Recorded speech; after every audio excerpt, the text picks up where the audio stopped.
thanking God in his greatness once again for giving us the opportunity, as we say, to hopefully accurately speak from his word in Jeremiah chapter 47 that we want to call Found, from a conversation we've had going all the way back to Psalm 32, a psalm of David, and why, God willing, will be clear in a few moments. But in verses 1 through 4 of chapter 47, Jeremiah is talking about the judgment against the Philistines before Pharaoh struck down Gaza. As the waters rising are describing the coming judgment, waters that will rise over the land and over its inhabitants, metaphorically. However, the judgment and the terror on deck is very real. Saying, once again, that familiar passage that out of the north comes judgment and destruction that will overflow the land.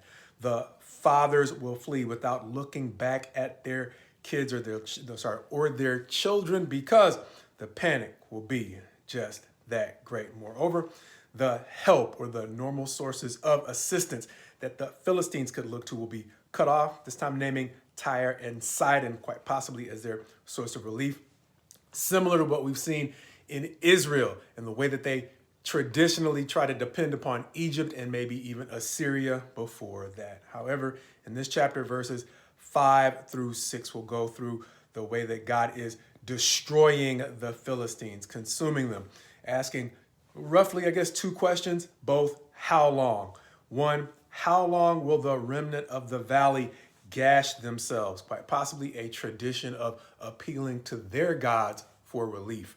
It's going to go on to say, more importantly though, how long, O sword of the Lord, is it until you are quiet? Please rest and be quiet. To which verse 7 is going to respond, how can it be quiet when God has given it a charge? Reminding me of what we saw back in Psalm 32 from David when, around verse 6, after talking about the way that he began to confess his own sins, having suffered under the hand of the Lord before he confessed and acknowledged the wrong that he did, he opens his discussion up to all people, as we have talked about before, saying in particular in verse 6, therefore, let everyone who is godly offer prayer to you at a time when you may be found.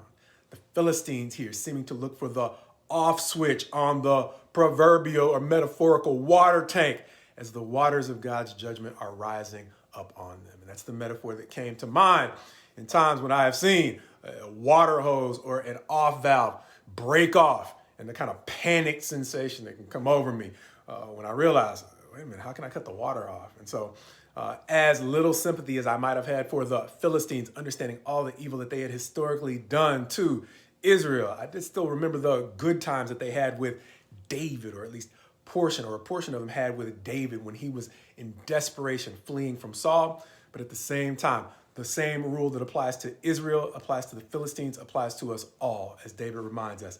Even as a man after God's own heart, let us all seek God, as we have said before, in a time when he may be found, so that we can overcome that panic of wanting to hit an off switch that just isn't there.